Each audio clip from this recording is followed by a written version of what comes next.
नमस्कार, आदाब। मैं अनूप सोनी क्राइम पेट्रोल सतर्क के ब्लैक हेडलाइंस अध्याय के आज के एपिसोड में आप सबका स्वागत करता हूं।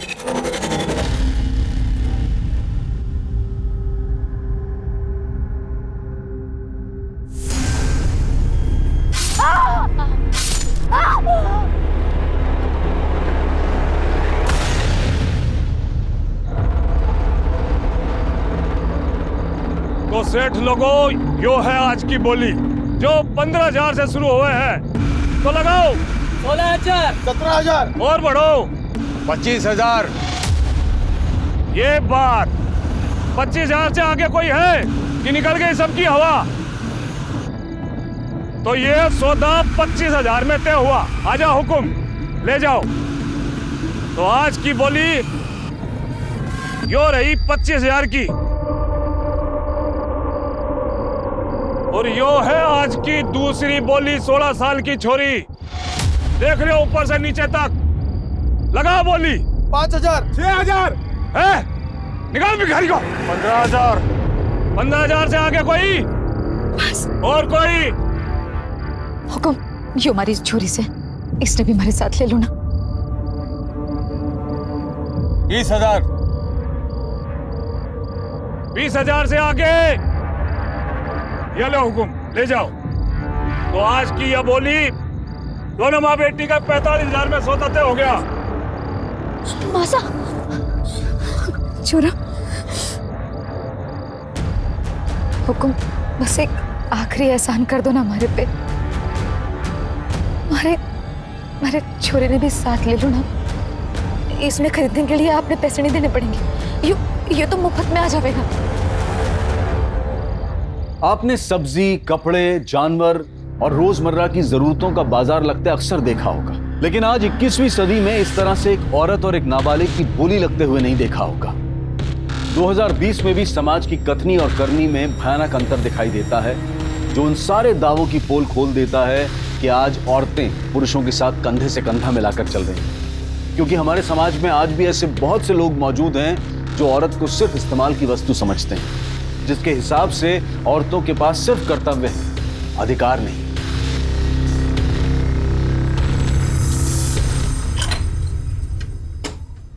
आ जाओ बेटा, आ जाओ। आओ, आओ। सामान वामान सब रख दो यहाँ पर, ठीक है? आज से तुम तीनों यही रहोगे। पर हुकुम, ये घर किसका है? अरे घर किसका वो छोड़ो ना, तुम लोग सब यहाँ सामान वामान रख दो। वैसे हुकुम, ये घर तो बहुत साफ सुथरा है, अच्छा है। काम का भी बता देते तो। आधार कार्ड है तेरे पास? हाँ है, पर आधार कार्ड क्यों? ला दी मुझे, दे। आ जा बेटा, बैठ।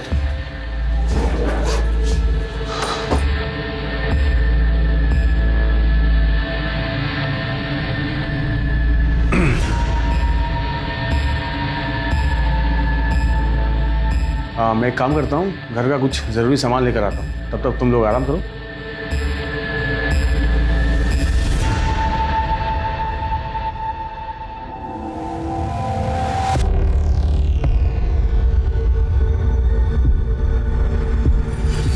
मासा, आपने आधार कार्ड देने की क्या जरूरत थी?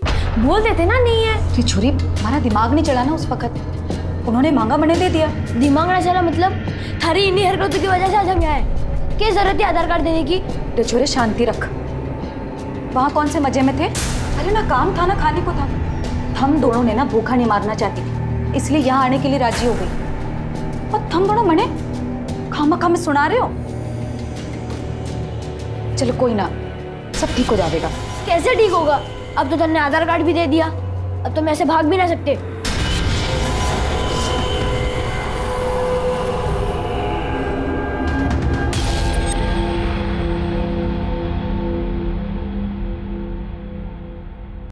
हाँ, ये तुम लोगों के लिए कपड़े और कुछ जरूरत का सामान लाया हूं। बेटा, ये तेरे लिए, ये तेरे लिए,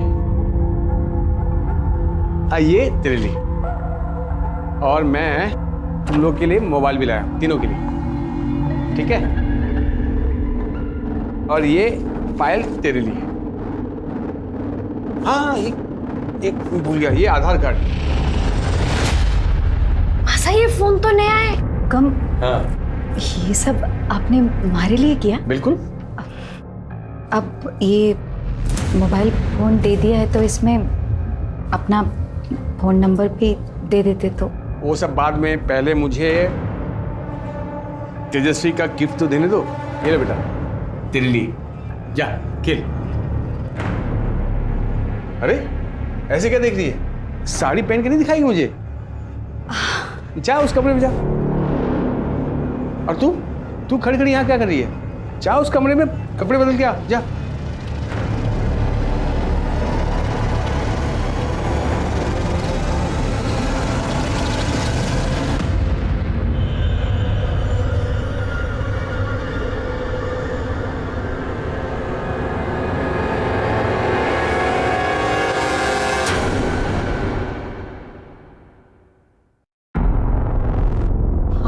आप यहाँ क्या कर रहे हो?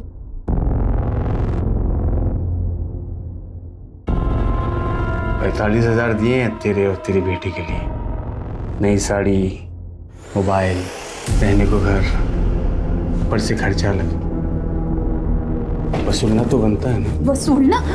ये आप ये कह रहे हो? कब मैं यहाँ ये सब करने नहीं आई। मरे जाने दो।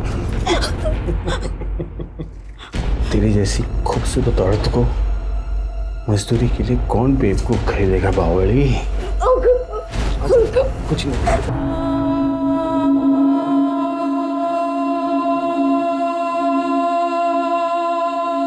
मासा देखना कैसी लग रही हूँ। पायल उतार दे ये कपड़े और अपने पुराने कपड़े पहन ले। क्यों? हर सवाल का जवाब देना जरूरी ना है। तन्ने मुंह फुला के बैठना है ना, तू बैठ। मारे तो घूमने जाना है, मैं चल। पायल तू सुन नहीं रही मैं क्या कह रही हूँ? पायल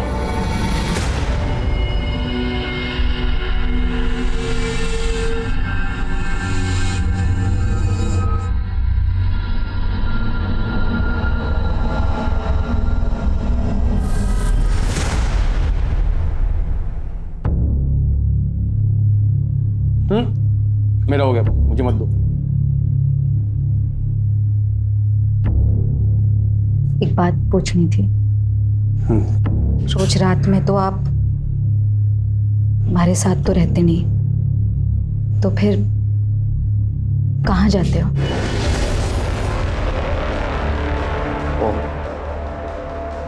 तो तू अब मुझसे सवाल करेगी? ना हुकुम, क्यों बात नहीं। बस मैं तो ये जानना चाह रही थी कि अगर हमारे साथ नहीं रहते तो फिर किसके पास जाते हो?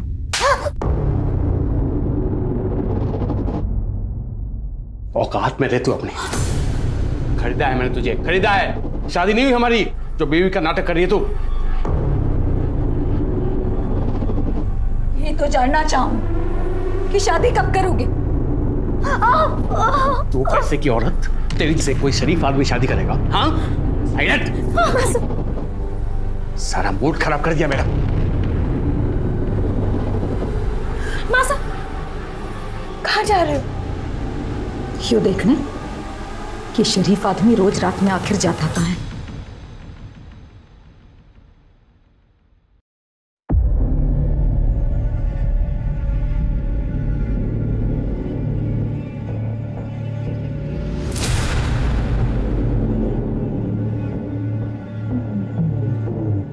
कहाँ गई थी तू? बाजार गई थी। ये लोग कौन है? चल अंदर जा, जा।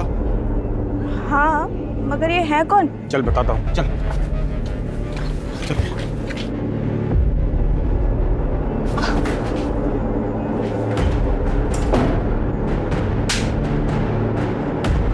अब समझ में आ गया कौन है ये लोग? क्या डिटेल में समझाऊं? मासा चलो यहाँ से, चलो।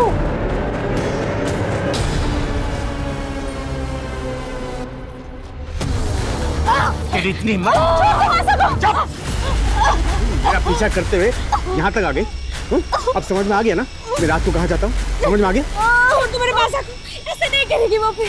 छोड़ दो उन्हें। चल निकल यहाँ से। अब दोबारा कभी यहाँ दिखाई दी ना जान से मार दूंगा मैं।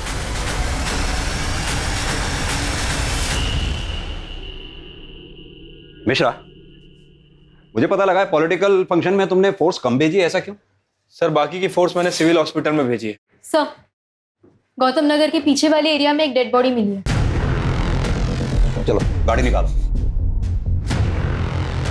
महेश, आरती, चलो।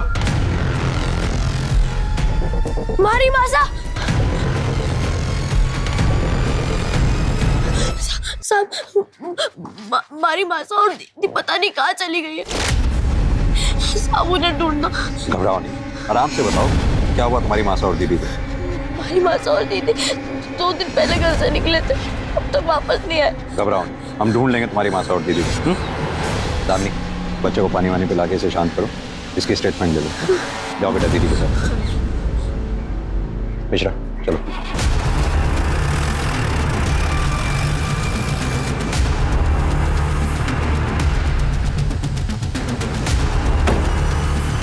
आओ सॉरी सर। सर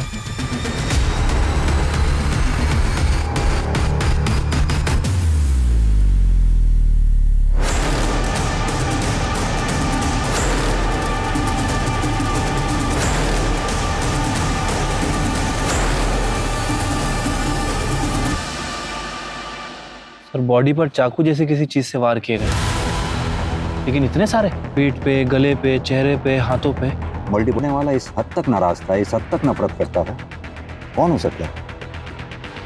शायद इसका कोई चाहने वाला या फिर इसका पति। बापू नहीं है हमारा, कुछ साल पहले मर गए थे। मासा और दीदी है, और कुछ टाइम पहले वो हुकुम हमारे को यहाँ ले आए। हुकुम कौन? पूरा नाम क्या है उनका? नाम तो ना पता हमारे को, सब उन्हें हुकुम ही कहते हैं। कहाँ से ले आए थे वो तुम्हें? सर पहनावे से तो लग रहा है कि राजस्थानी है। खून भी सूख चुका है, बॉडी जिस कंडीशन में है देखकर लगता है कि मर्डर 2-3 दिन पहले हुआ। मासा परसों सुबह घर से निकली थी, और जब वो वापस नहीं आई तो अगली सुबह पायल दीदी उन्हें ढूंढने चली गई, और आज पायल दीदी भी घर नहीं आई। मोबाइल फोन है दोनों के पास? हाँ, पर कोई फायदा नहीं। मैंने बहुत कोशिश की, पर दोनों का फोन बंद आ रहा है। सर हमने आसपास अच्छे से चेक कर लिया, पर कहीं कोई मोबाइल, पर्स, आईडी या मर्डर वेपन वगैरह कुछ भी नहीं मिला। सर बॉडी पे जबरदस्ती के कोई निशान नहीं है, रेप नहीं हुआ है, बाकी रिपोर्ट आने पर ही पता चल पाएगा। मिश्रा, बॉडी की फोटोग्राफ लो और आसपास के थानों में सर्कुलेट करा दो, शायद इसकी मिसिंग कंप्लेंट दर्ज हुई हो कहीं। यो हमारी मासा है और यो पायल दीदी।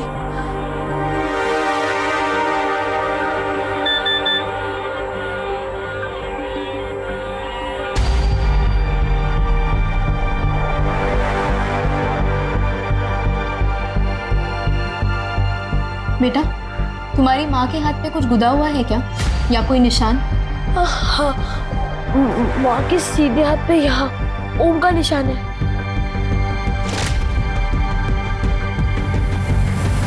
बेटा, अभी मैं तुम्हें कुछ दिखाने वाली हूँ, घबराना नहीं, ध्यान से देखो और मुझे बताओ कि यही तुम्हारी माँ है? मासा, यो हमारी मासा। इन्हें क्या हुआ दीदी? मासा को क्या हुआ? मासा ऐसे लेटी शांत हो जाओ। मासा जागो, मासा, मासा, मासा। सर आज तक अपने करियर में मैंने ऐसा केस नहीं देखा, एक 12 साल के लड़के को अपनी माँ की बॉडी की शिनाख्त करनी पड़ी। मिश्रा, जाहिर सी बात है, इस बच्चे तेजस्वी का सदमा बहुत गहरा है, हम चाह के भी इसका दुख कम नहीं कर सकते। लेकिन हाँ, इसकी माँ रेवती को इंसाफ दिलाकर, बहन पायल को सही सलामत ढूंढकर हम इसका दुख कम जरूर कर सकते हैं। लेकिन इसके लिए हमें पता करना होगा ये हुक्म है कौन, जो रेवती और पायल को राजस्थान से खरीद कर इन तीनों को यहाँ कानपुर में लेके आया, मकान दिलाया, कपड़े दिलाए, मोबाइल फोन दिलाया। मिश्रा तुम एक काम करो, पता करो ये तीनों नंबर किसके नाम पे रजिस्टर हैं, शायद इसी के जरिए हम उस हुक्म तक पहुंच पाएं और पायल को सही सलामत ढूंढ पाएं। ठीक है सर।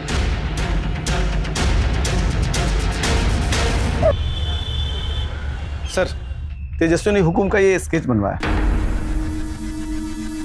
महेश सर पता करो रेवती के घर के आसपास कहीं सीसीटीवी हो तो उसकी फुटेज चेक करो, देखो क्या ये आदमी रेवती के घर के आसपास चक्कर लगाता दिखाई दे रहा है। अगर नहीं तो उसके आस पड़ोस में पड़ोसियों को सबको ये स्केच दिखाओ और इसके बारे में जितनी डिटेल मिले सब पता करो। सर ऐसा भी हो सकता है कि रेवती का मर्डर इस हुकुम ने किया हो, क्योंकि सर तेजस्वी ने बताया था कि जब से रेवती गायब हुई है ये हुकुम भी उसके घर के आसपास नजर नहीं आया। ये रेवती की पोस्टमार्टम रिपोर्ट आई क्या? सर अभी सरकारी हॉस्पिटल में हड़ताल चल रही है, शाम तक खत्म हो जाएगी। सर कल तक पोस्टमार्टम रिपोर्ट आने की उम्मीद भी है। सर रेवती, पायल और तेजस्वी तीनों के भी नंबर्स रेवती के नाम पर रजिस्टर्ड है। फोन और सिम कार्ड तीनों भी अलग अलग जगह से खरीदी गई हैं और एड्रेस प्रूफ में राजस्थान के एड्रेस का आधार कार्ड दिया गया है। इन तीनों के कॉल रिकॉर्ड्स में ये हुकुम का नंबर जरूर होगा जिसकी रेवती से बात होती होगी। सर रेवती के कॉल रिकॉर्ड्स में तो बस 2 ही नंबर मिले हैं, एक पायल का और दूसरा तेजस्वी का। इन दोनों के अलावा तीसरा कोई नंबर नहीं है। ये पायल और तेजस्वी के कॉल रिकॉर्ड्स चेक किए? हो सकता है उनमें से कोई एक नंबर हुकुम का हो। यस सर, पायल के कॉल रिकॉर्ड्स में कुछ ऐसे नंबर्स मिले हैं, हम चेक कर रहे हैं कि वो नंबर्स किसके हैं। इतने नंबर्स में से एक नंबर तो हुकुम का जरूर होना चाहिए। एक काम करो, उस बच्चे तेजस्वी को लेकर आओ। Yes sir. बेटा तेजस्वी, आपको पुलिस स्टेशन में रहने में कोई दिक्कत तो नहीं हो रही ना? अगर कुछ प्रॉब्लम हो या कुछ चाहिए हो तो बता देना। साहब पायल दीदी मिली? नहीं बेटा अभी तो नहीं, लेकिन जल्दी मिल जाएगी। तेजस्वी, हमने कुछ नंबर्स हाईलाइट किए। ये ब्लू कलर में जो नंबर हाईलाइट किए हैं जरा इन्हें देख के बताओ, ये किसके नंबर है? पता नहीं साहब, पर ये शिव और लाखन के ही होंगे, क्योंकि हमारे से अलग दीदी इन दोनों से बातें करती थी। बेटा ये दोनों रहते कहाँ पर हैं? घर तो नहीं पता साहब, पर हमारे घर के आसपास ही देखा है मैंने इन्हें। इन्हें देखोगे तो पहचान लोगे? हाँ।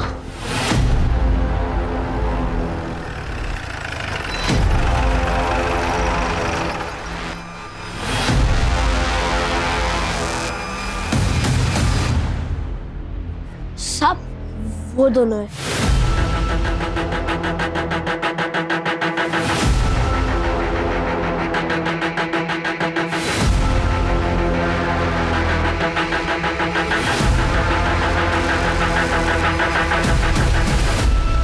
साहब हम और पायल दोस्त थे, वही हमको बताई थी कि उनके यहाँ जो एक आदमी आता था उसको ये सब हुक्म करके बुलाते थे।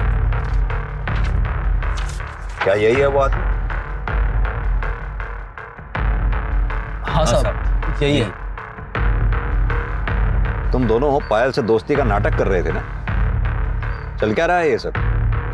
कहाँ गायब है पायल? क्या जाने कहाँ है साहब, हम खुद उसे 2 दिन से खोज रहे हैं। और तू कितने दिन से खोज रहा है पायल को? तू भी तो उसे फोन करता था ना, दोस्त है उसका। काहे की दोस्ती साहब, वो तो हमको घास भी नहीं डालती थी, सारा दिन फोन करते रहते थे मगर फोन नहीं उठाती थी। वो तो सब सिम को ही बढ़ावा देती थी बस। दोनों का बराबर चुम्मा चाटी चलता था साहब। हम भी समझ गए थे कि वो भी दुनिया के जैसी है, हम विकलांग को काहे चुनेंगे। टुकुर टुकुर का देख रहा है बे? तू तो सब जानता है ना, बताता काहे नहीं सबको? बच्चे से नहीं मुझसे बात कर। क्या कह रहा था? पायल तुझे घास नहीं डालती थी इसीलिए तूने पायल को गायब कर दिया? हम कुछ नहीं किए साहब। साहब ये सही बोल रहे हैं, पिछले 1 महीने से हमारा प्यार था, फोन पे बातचीत, मैसेज खूब चल रहा था। ये देखिए साहब, वो खुद भी हमको मैसेज करती थी। क्या पायल ने तुम दोनों को ऐसा कुछ बताया था जो उसके गायब होने की कोई खास वजह बन सके? बताई तो नहीं थी साहब, पर हम खुद देखे थे उसके साथ जो हुआ था। कब हुआ था ये? अब पायल के गायब होने के 1 दिन पहले। हम समझ गए थे उसके साथ जो कुछ हुआ है सबका उस पर बहुत बुरा असर हुआ होगा, इसलिए मुझसे मिलना चाह रहे थे, उसे थोड़ा सांत्वना देने के लिए। बेटा तेजस्वी, तुम इस बारे में पता था? नहीं माँ साहब, दीदी ने मैंने कुछ ना कही। तो तुम दोनों ने उस आदमी का चेहरा नहीं देखा जिसने पायल का रेप किया था? नहीं साहब। अब तो हम सब कुछ बता दिए, जाएं क्या? नहीं, तुम दोनों तब तक नहीं जा सकते जब तक ये साबित ना हो जाए जो कहानी तुमने सुनाई है वो सच है, और पायल के गायब होने में तुम दोनों का कोई हाथ नहीं।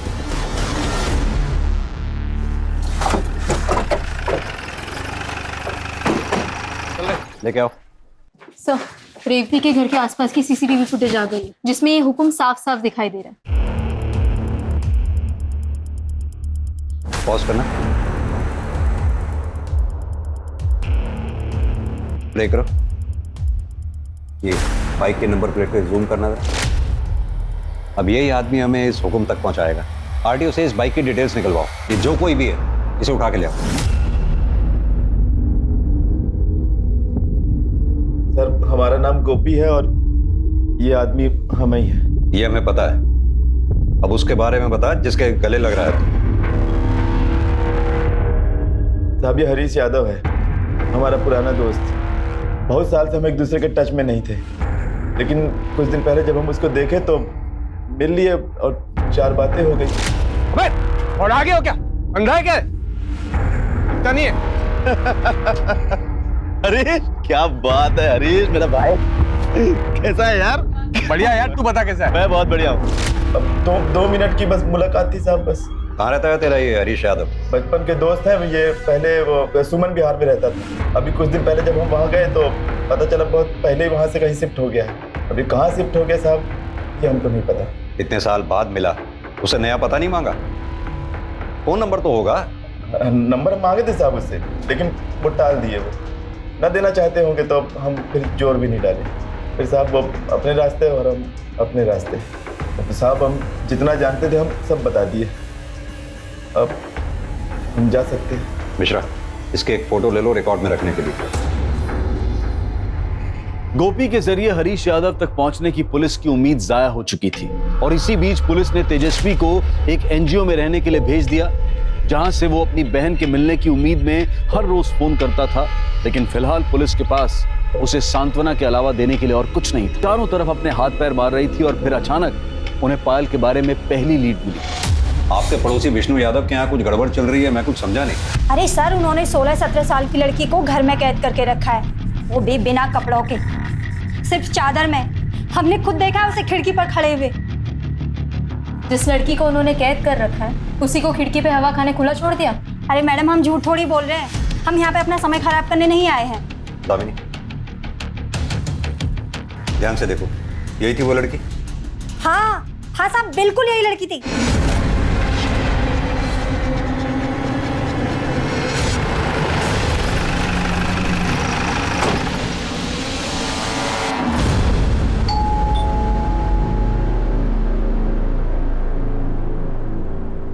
मुझे चाहिए साइड। मिश्रा, घर का कोना कोना छान मारो।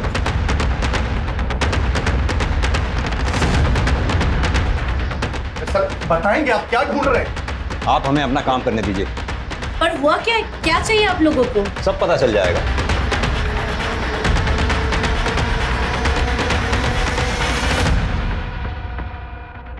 क्या बात है भैया? पुलिस आपके घर में क्या करी? अरे बता नहीं रहे कुछ। जिसे हम सारी दुनिया में ढूंढ रहे हैं वो खुद ब खुद चल के हमारे पास आ गया। क्या? मैं कुछ समझा नहीं, आप क्या बोलना क्या चाहते? हरीश यादव और हुकुम। क्या लगते हो तुम इनके? मैं इनका छोटा भाई हूँ, यहाँ पास 2 मकान छोड़ के मैं रहता हूँ। पर आप ये बताइए कि बात क्या है? अब पूछेंगे हम और बताएगा तू। तेरे लिए तो कई सवाल हैं हमारे पास। क्या? कैसे सवाल? जैसे कि पायल कहाँ है? यही थी ना? कहाँ छुपा रखा है उसको? पायल? पायल भला यहाँ पर क्या करने आएगी? और हम क्यों छुपाएंगे उसको? कुछ दिन पहले प्रताप नगर में किसी लड़के के साथ देखा था मैंने उसको। अब पता नहीं उसका अता पता क्या है, मुझे नहीं मालूम। पता सब मिल जाएगा। दामिनी, हरीश के घर की भी तलाशी लो। एक मिनट, ये चल क्या रहा है? इंस्पेक्टर साहब बताएंगे। अब यहाँ कुछ नहीं मिला तो इसे परेशान करेंगे आप? भैया 1 मिनट लेने दीजिए तलाशी इनको। जब वहाँ भी कुछ नहीं मिलेगा इनको तसल्ली होगी तब। वैसे भी हम कुछ कहेंगे इनको, हमारी बात सुनने नहीं वाले। क्यों नहीं सुनेंगे? तू अगर सच बोलेगा जरूर सुनेंगे। अब सीधी तरह से ये बता कि रेवती और पायल को राजस्थान से क्यों खरीद के लाया था? ये क्या बेहुदा मजाक कर रहे हैं आप? सर मैं एक लेबर कॉन्ट्रैक्टर हूँ भैया। आप बिल्डिंग के कॉन्ट्रैक्ट लेते हैं। हमारे यहाँ पर सारे राज्य के मजदूर आते हैं। रेवती भी आई थी कहीं से मजदूरी के लिए। ये पास वाले बिल्डिंग में हमारा काम चल रहा था, मंदी की वजह से उसे बंद करना पड़ा हमें। सर मेरी शराफत देखिए, रेवती 2 बच्चे लेकर आई थी ना, उसे मैंने प्रताप नगर में घर दिया रहने के लिए, राशन भरवाया उसके लिए, सब कुछ किया। आप मुझ पर इल्जाम लगा रहे हैं।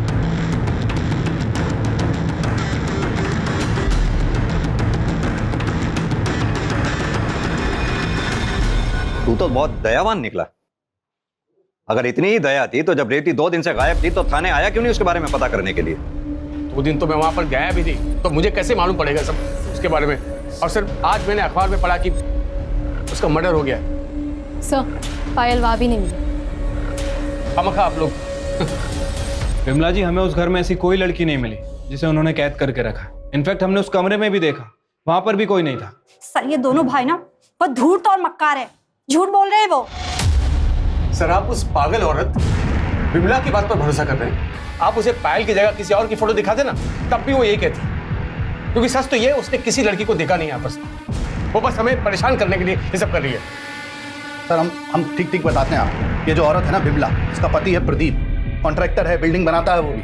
अब सेम प्रोफेशन है हमारा और उसका। अब ये दोनों मियां बीवी चाहते हैं कि हम बदनाम हो जाओ, हमारा सारा का सारा काम धंधा इन लोगों को मिल जाए बस। ये बताओ गोपी को कैसे जानते हो? गोपी? अच्छा गोपी मेरा पुराना दोस्त है, पर उसका इस केस से क्या लेना देना, मतलब मैं समझ नहीं आ रहा मुझे। अपने इस पुराने दोस्त से कब मिला था आखिरी बार तू? आखिरी बार मैं, हाँ, प्रताप नगर में मिला था उससे। सर एक बात बताऊँ, आपकी अगर तलाशी हो गई है, पूछताछ पूरी हो गई है, तो प्लीज हमें थोड़ी बहुत शांति दीजिए सर। हम शरीफ लोग हैं। मेहरबानी कीजिए साहब आप। हाँ प्लीज सर।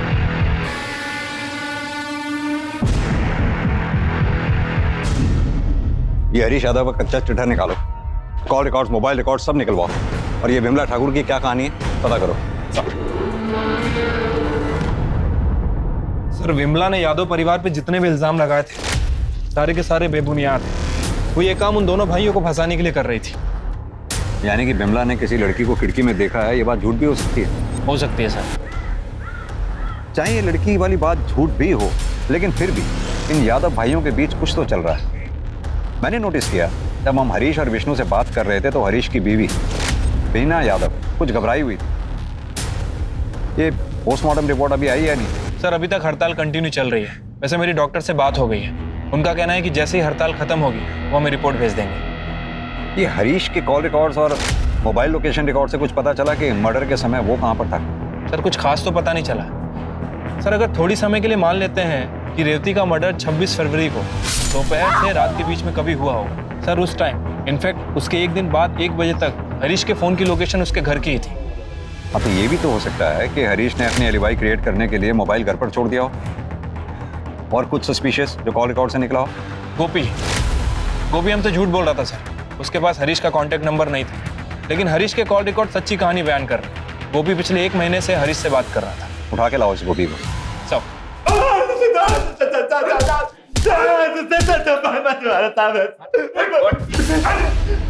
ये बोल की छूट की बोला। बता दो साहब। एक दिन हरीश को प्रताप नगर में देखे तो हम हैरान हुए कि वो यहाँ कर क्या रहा है, क्योंकि साहब वो तो कानपुर की बहुत बढ़िया कॉलोनी में रहता था। तो साहब हम उसके ऊपर नजर रखनी शुरू कर दी है। फिर एक दिन हम जानबूझकर उससे ऐसे टकराए जैसे कि अचानक मिले। बढ़िया यार, तू बता कैसा है? मैं बहुत बढ़िया हूँ। प्रताप नगर में क्या कर रहा है? अरे काम से आया था मैं। काम से मतलब दोस्त कोई है? कई बार देखा तेरे को उस राजस्थानी औरत के आते जाते। क्या चल क्या रहा है?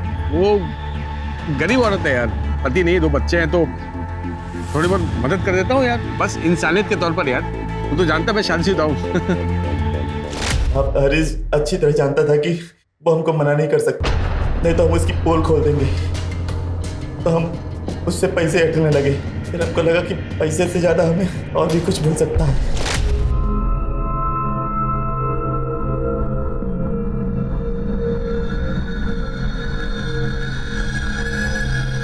अरे रहने दो, ये रहने, तुम अपने कमरे में जाओ, ठीक है?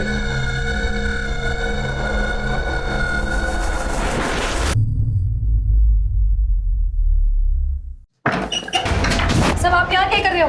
हैरान क्यों हो रही? बताया नहीं क्या हरीश तुमको? हाँ आप जाओ यहाँ। अम्मा कसम खा के कह रहे हैं साहब, हम सिर्फ एक ही बार सोए थे उसके साथ। रेप कहते हैं उसे, और जब दूसरी बार रेवती ने तेरा शिकार होने से मना कर दिया तो तूने उसे मार डाला। भगवान सब नहीं मारे साहब, क्योंकि तुम्हारा की तो नौबत नहीं आई इससे पहले। वो मैं क्यों मारूंगा सर उसको? मेरा तो रेवती के साथ अफेयर चल रहा था। अफेयर नहीं चल रहा था, तूने रेवती को अपनी हवस मिटाने के लिए खरीदा था, और न तू सिर्फ उसका इस्तेमाल कर रहा था बल्कि औरों से भी रेवती का इस्तेमाल करवा रहा था, जैसे कि गोपी। झूठ बोल रहा है सर, वो कभी ना 1 नंबर का। रेवती ने मुझे बताया था कि वो गोपी ताक झाक करते हुए उसके घर तक गया था, और उसे अकेला देखकर उसके साथ जबरदस्ती की। वो बिल्कुल टूट गई थी सर। मैं तो यहाँ तक सोचा कि अगर मैं इससे शादी कर लूँ तो शायद उसका दुख कम हो जाए, लेकिन मैं ऐसा करता इससे पहले कि वो गायब हो गई सर। और 2 दिन बाद अखबार में खबर मिली कि उसका मर्डर हो गया। आपको बता नहीं सकता कितना झटका लगा मुझे सर। अगर इतना ही बड़ा झटका लगा था तो तू पुलिस स्टेशन क्यों नहीं आया उसके बारे में पूछताछ करने के लिए? ना ही तूने उसके बच्चों की सुध ली। पायल और तेजस्वी को ढूंढने में प्रतापनगर गया था, पर वो दोनों वहां नहीं थे, चले गए थे कहीं। और आप ही ने तो बताया कि पायल लापता है। अब तक तेजस्वी का भी पता नहीं चल रहा, कुछ पता नहीं सर कहाँ होगा, कैसा होगा। बड़ी चिंता हो रही है मुझे उसकी। उसकी चिंता मत कर, वो जहां कहीं भी है सुरक्षित है।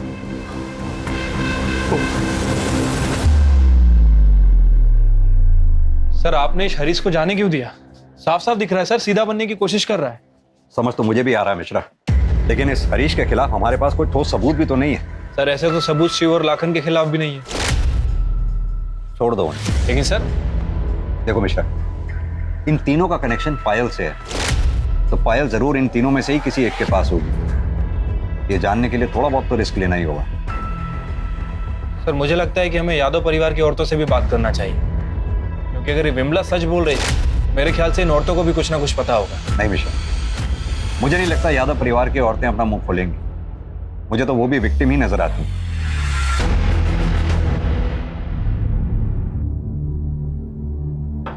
क्या बनाया तूने?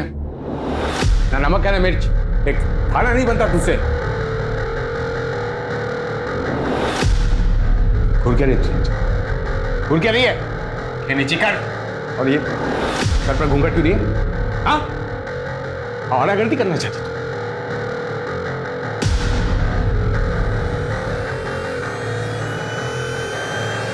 बस अब बहुत हुआ।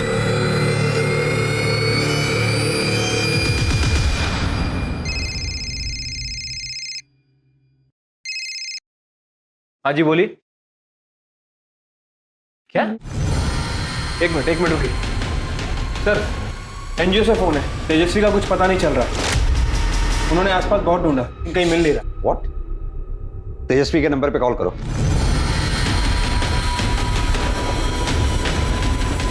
सर उसका फोन भी स्विच ऑफ है। मिश्रा, इससे पहले कि तेजस्वी के साथ कुछ गलत हो जाए हमें उसे ढूंढना होगा। चलो।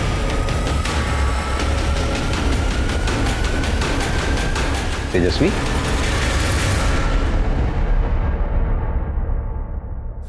घबराओ नहीं, बैठो। चलो पानी पियो। आराम से बेटा, आराम से। अच्छा ये बताओ, तुम एनजीओ से भागे क्यों? मैंने पायल दीदी का फोन आया था। पायल दीदी को क्या कहा उन्होंने? इतने दिन कहाँ थे वो? इतनी बात नहीं हुई, बस इतना कहा कि शिव की मदद से हम गाँव वापस जा रहे हैं। और रात को 11:30 बजे कमला विहार के पास आने को कहा। मैं वहाँ एनजीओ से भागकर वहीं गया था। मैंने उनका बहुत इंतजार किया, पर वो वहाँ नहीं आई। हमारी दीदी को ढूंढ लो सब, हमारी दीदी को ढूंढ लो सब। चिंता मत करो, बैठ जाओ, हम तुम्हारी दीदी को ढूंढ लेंगे। मिश्रा, ये शिव जहाँ कहीं भी है उसे खोद के निकालो और पायल के फोन पे कॉल करो। उसका कोई पता नहीं, उन्होंने कोई और नंबर से कॉल किया था। तो फिर किस नंबर से किया था? उन्होंने ये नंबर से कॉल किया था। किसका नंबर है? पता नहीं। कॉल करो इस नंबर। कल तो कहीं आसपास ही बज रही। दामी, तुम यहीं रखो इसके पास। आओ मेरे साथ।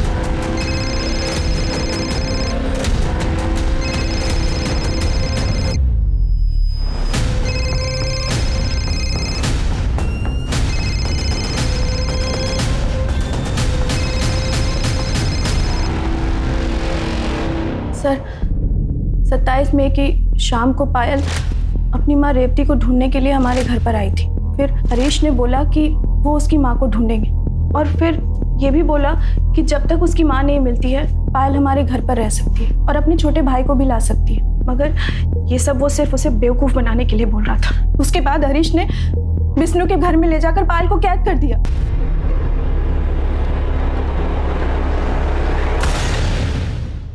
शुरू में मैं भी पायल से बहुत नाराज थी, क्योंकि उसकी माँ रेवती की वजह से मेरी बसी बसाई गृहस्थी उजड़ रही थी। उस दिन जब वो खिड़की के सामने विमला से मदद मांगने के लिए गई थी, तब मैंने ही उसे पीछे खींचकर खिड़की बंद कर दी थी। मैं उसके सामने अपना गुस्सा, पायल के साथ जो कुछ भी हो रहा था वो सुनकर मेरी रूह कांप गई। उसने मुझे ये भी बताया कि ये सब कब और कैसे शुरू हुआ। कौन? और का औरत जिसने रेवती की आंखों के सामने पायल का रेप किया वो विष्णु था।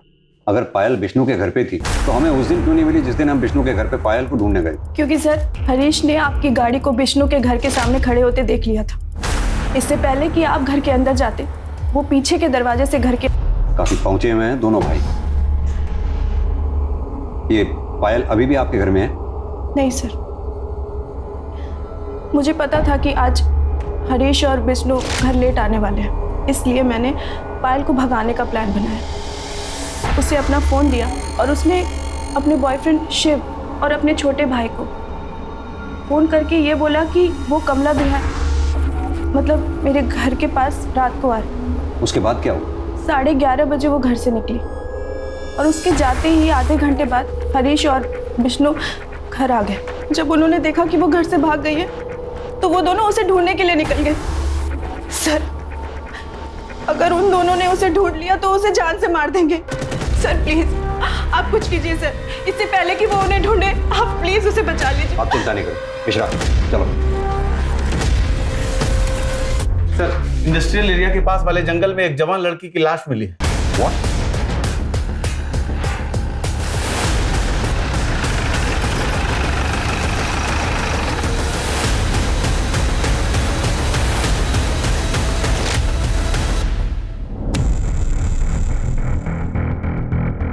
सर इसे भी रेवती की तरह किसी धारदार हथियार से मारा गया। सर इसकी बॉडी पर भी बहुत सारे जख्म हैं। दामिनी, बॉडी चेक करो। Yes sir.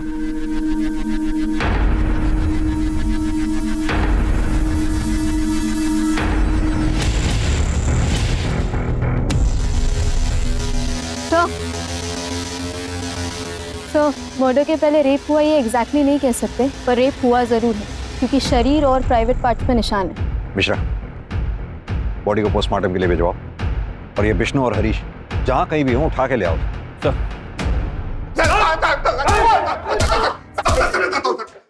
मैं सब सच बताता हूँ। पायल भाग गई थी, हम लोग डर गए थे।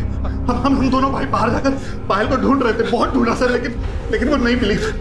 तो थकार के हम लोग वापस आ गए थे। वापस बोला था ना, झूठ मत बोलना। इतनी रात को सीसीटीवी फुटेज में सिर्फ एक गाड़ी इंडस्ट्रियल एरिया की तरफ जाते हुए दिखाई दी, जो गाड़ी तुम दोनों की है। और इतना ही नहीं, उस गाड़ी में खून भी मिला है, जो फॉरेंसिक रिपोर्ट आने के बाद क्लियर हो ही जाएगा कि वो खून पायल का है, उस पायल का जिसे तुम दोनों भाई दिन रात रेप करते रहे। उसकी बॉडी, कपड़े, तुम्हारा डीएनए एक बार अगर मैच हो गया ना, तुम्हारा बाप भी सच बोलेगा। सर, हमने रेप किया सर, लेकिन मारा नहीं सर। ये सच है सर। पायल उसकी माँ को ढूंढते हुए हमारे घर आई सर। हमने उसको अपने घर में कैद कर लिया सर। आगे बोल। उसका फोन छीन कर उसको ऑफ कर दिया ताकि वो बाहर वालों से कांटेक्ट में नहीं रह सके। एक गुनाह तो कबूल कर लिया तुम दोनों ने, अब मर्डर के बारे में भी सच बोल दो, वरना इसे देख रहे हो ना मिश्रा, खाल उधेड़ देगा तुम दोनों की। सर मैं सच बोल रहा हूँ सर। हमने बस उसका रेप किया सर, उसको मारा नहीं सर। तो हमने अपनी जान बचाने के लिए उसकी लाश को गाड़ी में रखी और वो इंडस्ट्री के पास जाके फेंक दी ताकि हमको कोई शक न कर सके हम पर। इनको इतनी बुरी तरह से तोड़ो कि सारी गर्मी निकल जाए। दोनों भाइयों ने एक ही रट लगा रखी है सर, रेप किया लेकिन मर्डर नहीं। ये दोनों हमें गुमराह करने की कोशिश कर रहे हैं ताकि मर्डर के चार्जेस से बच जाए। लेकिन सवाल अब भी वही उठता है कि अगर ये दोनों सच बोल रहे हैं तो फिर रेवती का मर्डर किया किसने?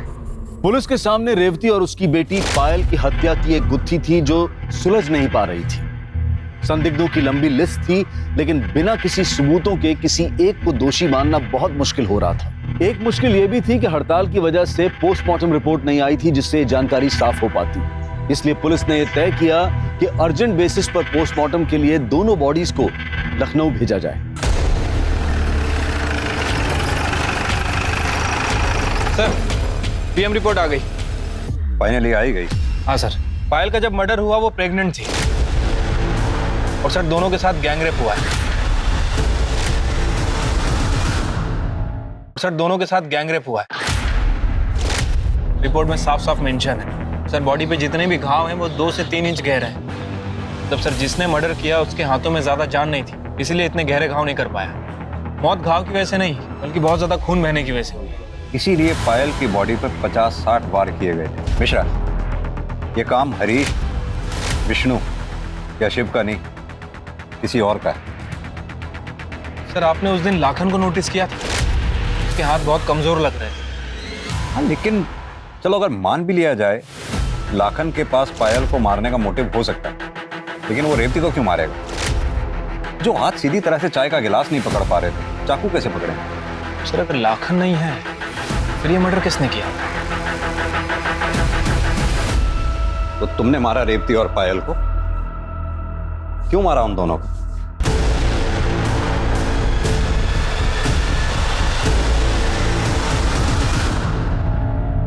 मारे को बिल्कुल अच्छा ना लगा था जब कोई हमारी मासा की बेइज्जती करता था।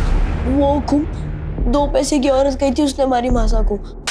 2 पैसे की औरत? मुझे तो उस दिन शिव और लाखन से पता चला था कि दीदी के साथ भी जबरदस्ती हुई थी। मासा गुस्से में हुकुम से बात करने घर से निकली और उसका कुछ फायदा नहीं था, इसलिए मैंने उनका पीछा किया और गौतम नगर के पास पहुंचते ही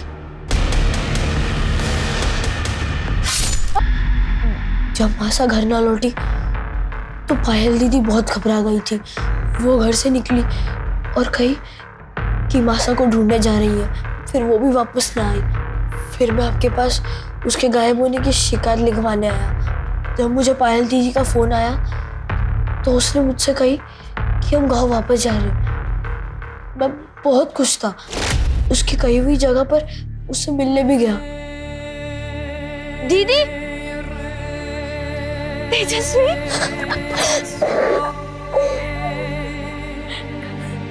चले गए था दीदी। तारा यो क्या हाल किसने किया? ये तुझे किसने मारा? कुमार उसके भाई ने रोज जबरदस्ती करते थे मेरे साथ, बहुत बुरा हाल किया। मैं तो पहले भी यहाँ नहीं आना चाहता था, पर मासा ने जबरदस्ती करके मुझे झोंक दिया इस नरक में, इसलिए मार दिया दोनों को मैंने। माना कि तुम्हारी माँ रेवती और बहन पायल के साथ जो कुछ भी हुआ बहुत गलत हुआ, लेकिन पुलिस थी ना उनके गुनहगारों को सजा देने के लिए। तुम्हें इस तरह से कानून अपने हाथ में नहीं लेना चाहिए। तेजस्वी के जुर्म कबूल करने के बाद भी पुलिस ने विष्णु और हरीश को तब तक पूछताछ के लिए रखा जब तक उन्होंने कबूल नहीं कर लिया कि हरीश ने पायल और रेवती को राजस्थान में हुई अवैध नीलामी से खरीदा था। पायल किससे प्रेग्नेंट थी ये जानने के लिए विष्णु और हरीश का डीएनए पायल के फीटस से मैच करवाया गया, जो कि विष्णु से मैच हुआ और दोनों को पॉक्सो एक्ट के तहत कड़ी सजा सुनाई गई। तहकीकात में पता चला कि रेवती विधवा थी और उसके रिश्तेदारों ने उसे किसी बिचौलिए को बेचा था और उस बिचौलिए ने आगे उसे हरीश को बेचा। बेशक तेजस्वी की कच्ची उम्र अपराधी और निर्दोष में फर्क नहीं कर पाई, जिसके कारण उसने अपनी ही माँ और बहन की हत्या कर दी, लेकिन उस मासूम की इस मनस्थिति के लिए वो सभी लोग जिम्मेदार हैं जिन्होंने उसे इस हाल में पहुंचाया। कोरोना वायरस से बचाव के लिए सरकार और प्रशासन ने कई कदम उठाए हैं। हम सबके लिए बहुत जरूरी है कि हम उनके दिए गए निर्देशों का सही तरह से पालन करें, अफवाहों पर विश्वास न करें, डर का माहौल न फैलने दें। हमें पूरा विश्वास है कि हम सब एक साथ मिलकर इस आपदा को जड़ से मिटाने में सफल रहेंगे। अब मैं अनूप सोनी आपसे विदा लेता हूं। फिर मुलाकात होगी क्राइम पेट्रोल सतर्क के ब्लैक हेडलाइंस अध्याय में एक और नए केस के साथ। और याद रखें, क्राइम और आपके बीच में सिर्फ इतना फर्क है कि आप कितने सतर्क हैं। सतर्क रहें, सुरक्षित रहें। जय हिंद।